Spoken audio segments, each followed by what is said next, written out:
Merci. J'avais beaucoup de choses aussi, mais je vais donc ratatiner un petit peu, surtout pour les suites. Je pense qu'on a eu une belle journée, une très belle journée, pas juste dehors, mais en dedans. Et s'il y avait quelques nuages le matin, comme disent les météorologues, il y a eu un dégagement en cours de journée. Le conseil d'administration du TIES avait discuté, je me rappelle, c'était le 23 février dernier, de l'hypothèse d'organiser un forum dans le contexte actuel. Et très vite, on a été rejoint par le chantier de l'économie sociale et par le pôle du Centre du Québec pour l'économie sociale. On visait 200 personnes. On a atteint pas loin de 250 aujourd'hui. Donc, on peut dire mission accomplie, qui viennent un peu tous les horizons. Il y avait, bien sûr, le monde de l'économie sociale avec les pôles, les regroupements sectoriels. Il y avait le monde des universités, des cégeps, des municipalités, des organisations syndicales, des organisations de la finance solidaire, des peuples autochtones, etc. Et je pense déjà juste les mentionner est déjà une réalisation du fait qu'on se reconnaît. Il y a un « nous » qui se crée en ce moment.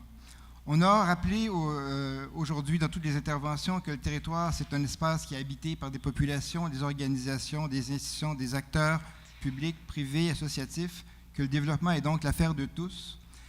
Et on a rappelé, on a même commencé la journée comme ça par rappeler que les 50 dernières années, probablement plus, ont été au Québec l'occasion de nombreuses expériences de développement au plan territorial et qu'on a beaucoup appris collectivement de ces expériences, elles-mêmes fruits de mobilisation des populations.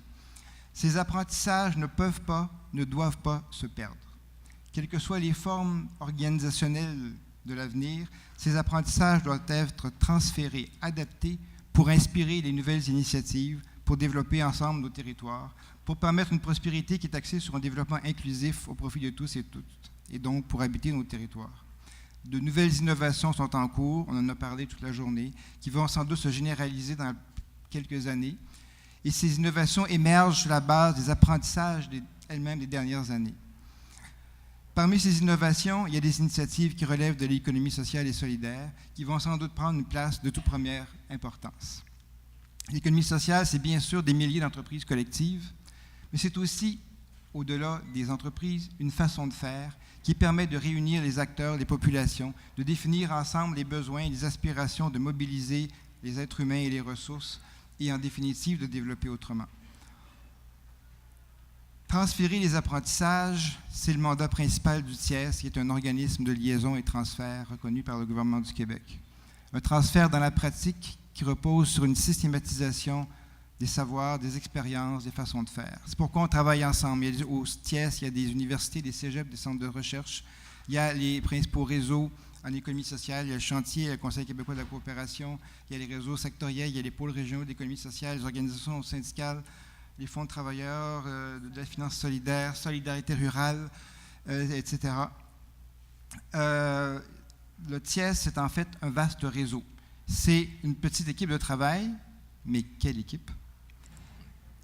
Mais c'est un vaste réseau d'organisations qui travaillent ensemble. Travailler ensemble, c'est un peu la devise du TIES, apprendre des uns des autres, travailler dans le respect de nos complémentarités. Et à travers ce travail commun émergent déjà des nouvelles façons de faire. Et la beauté de la chose, comme je viens un peu de le dire, c'est que nous reconnaissons, qu'un nous émerge du travail conjoint qui facilite le transfert des expériences, des expertises, des connaissances. On s'est rencontrés aujourd'hui, on s'est reconnus. Ça devait correspondre à un besoin, il y avait comme de l'énergie et beaucoup d'espoir dans l'air. Et maintenant, bon, dans l'immédiat, bien sûr, il y a le prix Ruralia des Jardins et le cocktail tout à l'heure, on vous invite à rester. Il y a les présentations qu'on va probablement mettre en ligne au cours des prochains jours, peut-être avec des petites modifications si les auteurs veulent les modifier. Il y a des vidéos, ça a été filmé aujourd'hui, ça continue à l'être, on va traiter, monter, et on va le rendre disponible aussi. Il y a plusieurs éléments qui ont été avancés qui demandent qu'on s'y attarde, qu'on fasse le suivi. Bon, bien sûr, on va le faire dans... je ne peux pas tout vous énumérer aujourd'hui, on va le faire dans les prochaines semaines, surtout au conseil d'administration et dans les instances du TIES. Et je pourrais bien vous dire, bien écoutez, on va faire des événements comme ça régulièrement, on va en faire 2-3 par année. Là. Je ne suis pas sûr qu'au conseil d'administration voudrait que je le dise tout de suite, là, ni mes deux coprésidents qui sont ici.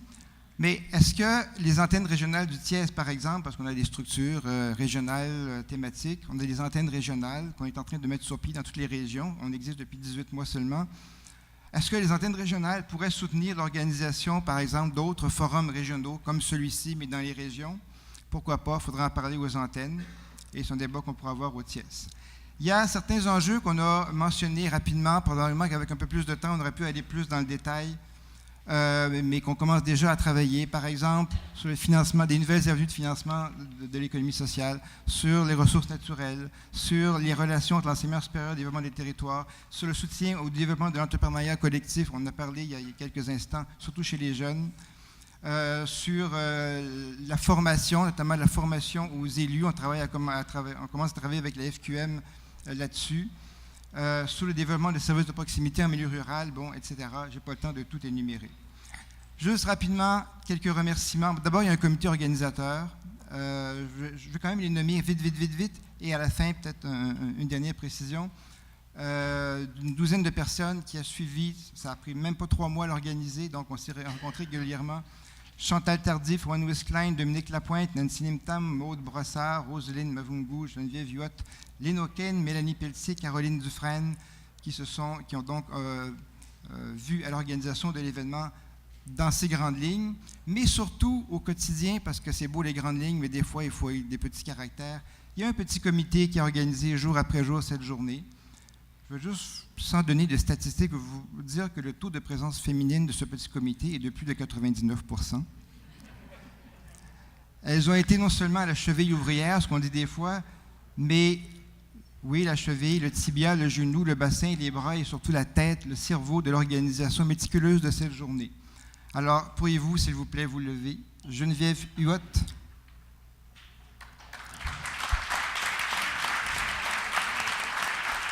Lynn O'Kane.